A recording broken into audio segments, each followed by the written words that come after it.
Hi, this is Mark Rushton of markrushton.com. And tried to record this earlier and had a lot of technical issues. So I figured I would just record the video instead of live streaming it. And I would upload it to YouTube. This one's called Anchor.fm is a bad choice for music podcasters. And spent part of today setting up an Anchor.com account and using their interface, which is very interesting, very innovative. I liked it a lot. But the problem is, well, there's several problems here, and I'm going to kind of go through those. The first thing that I discovered is that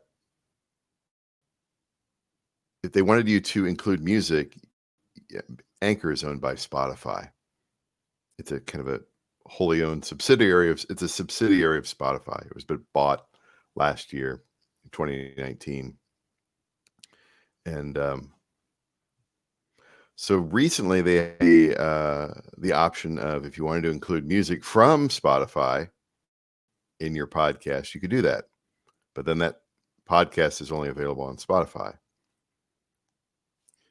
But there were other aspects of the application where it looked like I could upload audio that I had my copyright on. And of course, every bit of music that I make is entirely original. I fully own the copyright. I have control over it.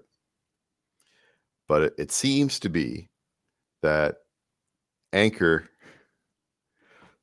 does not want you to be using their service as a music podcast without going with Spotify.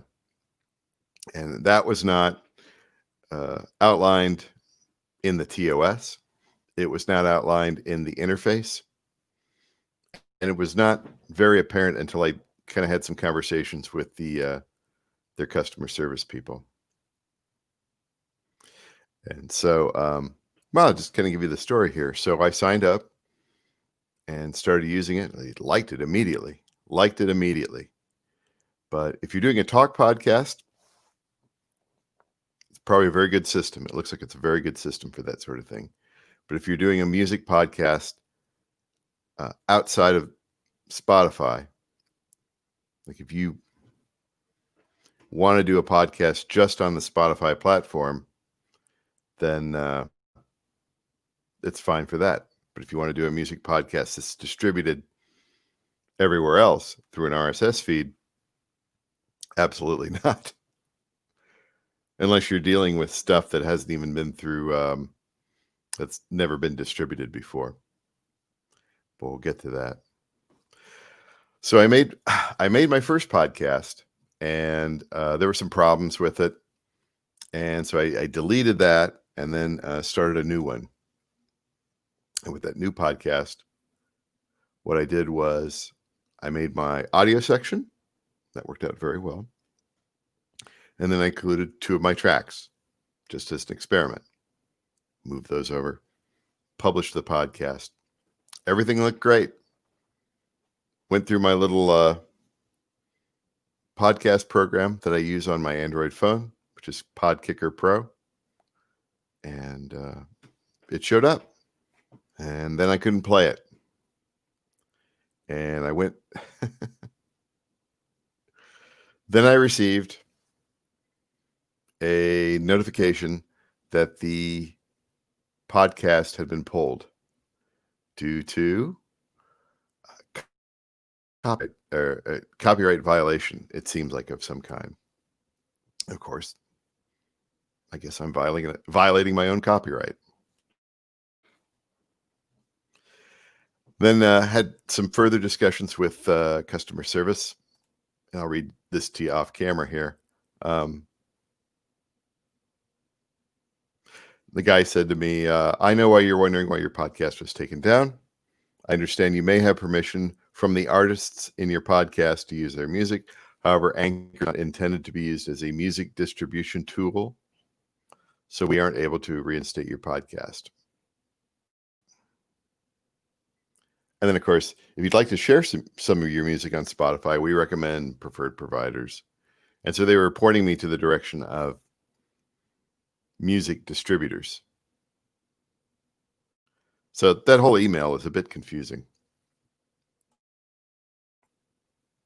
And it is what it is, just because it's Zendesk. I've had good and bad with Zendesk, more bad than good. So, but then in the next 2 hours, I thought, well, okay, they removed it. Fine. I'll just do a talkie podcast, right? Or if I decide to do a music podcast, then I'll use the Spotify tracks and just have it distributed on Spotify. That's fine. But try to go to my my page on Anchor, and I got a 404. And then I tried to log in, and it was like, we don't know who you are. And I figured, well, maybe I duffed the password or something like that. No, had the password. Did the forget your password? Nothing. They completely eliminated my account, and they did not let me know. So I decided to read the terms of service. And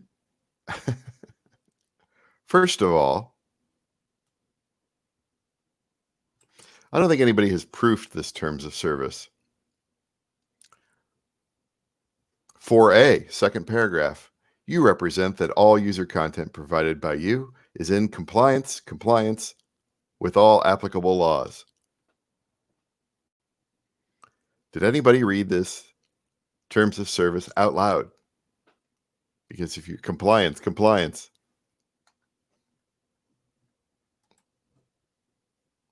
The second thing I noticed here in 4A user content, we do not pre-screen user content. Yeah, you do. Yes, you do. Yes, you obviously do. If you were able to catch my tracks that I uploaded, that I own the copyright on, you are pre-screening user content. You have to be.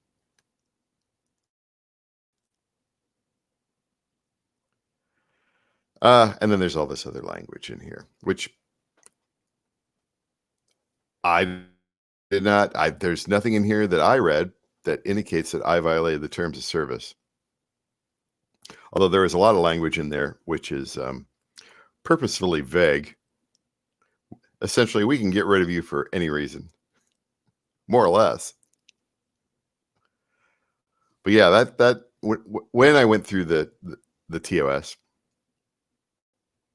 just the grammatical errors, and this, we do not pre-screen user content, because the main thing is, like, essentially, we are acting like a publisher, and a publisher, of course, has Section 230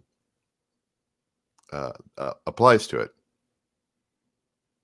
And for Section 230, if I go and stick like a Bob Dylan song in my podcast, it seems like, somebody from the record company or whatever have to say, wait a second, what's that doing in that podcast or whatever?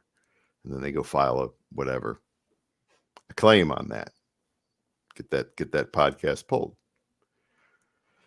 if that's in violation. But I didn't do that. It was entirely my own music. And if they are not liable, who's going to file a claim against Mark Rushton? It's not going to be Mark Rushton.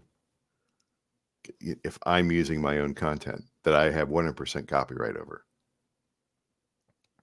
This is kind of an important feature here. Or an important thing to think about. Yeah, we do not pre-screen user content. Yeah, you do. And so, like, once I read that, I'm just like, it's over. I am done podcasting. I'm not even gonna mess with it anymore. And I kind of followed up with their customer service, and I'll probably hear back from that in a few days. At this point, just because it's on the holidays, and that's all right. That's all right. Like I said, it's a great interface. If you do a talk podcast, probably very good. But if you do a music podcast and you're not using the tracks that Spotify uses, it's why bother? Why bother? You might, right? It's a free service too. It's a free service. And that, of course, leads up to, where is it here? I'm going to bring this up here. Oh, yes. Something I'm going to bring up in the future, but it's something I've talked about for years. There's the 48 laws of power. Law number 40, despise the free lunch. What is offered for free is dangerous. It usually involves either a trick or a hidden obligation. What has worth is worth paying for. By paying your own way, you stay clear of gratitude, guilt, and deceit. It is also often wise to pay the full price. There's no cutting corners with excellence. Be lavish with your money and keep it circulating, for generosity is a sign and a magnet for power. The part I take away from here of despising the free lunch is by paying your own way, you stay clear of deceit. And also, what is offered for free is dangerous. It usually involves either a trick or a hidden obligation. That's why I pay for StreamYard, right? I'm on the basic plan. I'm not using the free plan. Because what is for free? Either you are the product, or they're going to change it in the future or whatever. But no hard feelings, right?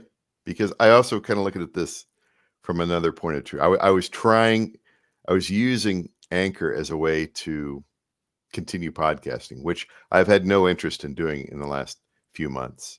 I've done a few and then I started doing the video streaming, and I realized I like that a lot more, and I kind of want to move beyond.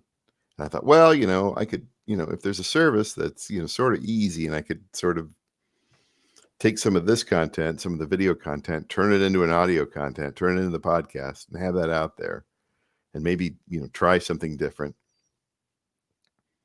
But, on one hand, it's a sign from God. Rushton, you shouldn't be podcasting anymore. 16 years is enough. Just a few months ago, your interest in podcasting was past waning. And so maybe it's time to hang up your guns, right? And so that's what I'm going to do. If I hear back from them and they're like, oh, we screwed up and oh, we're sorry, whatever. All right. No, thanks. I'm done. Done. Yeah. When you see this, it's just, you can sit there and point all day at the terms of service. They're going to ignore it. They are going to ignore it. Or they'll say something like what the guy said to me here. Anchor is not intended to be used as a music distribution tool, whatever that means, right? Does that mean we don't want to have music in our podcast? Because there's language and I could go through the TOS. What's the point? There's no point. Yeah, obviously they use a sniffer. Obviously they pre-screen content, despite the TOS saying something else. The red flags are all there. So I've said my 2 cents here, and again, if you host a talking podcast or you're brand new at it, it's a very good interface. And it did work. The RSS feed did work. I was able to pick it up on my phone. So other people have at it, but if you're thinking of doing any sort of music podcast or any sort of podcast that has intellectual property that you own that's involved, that can be, where does that go, right? How far does that reach?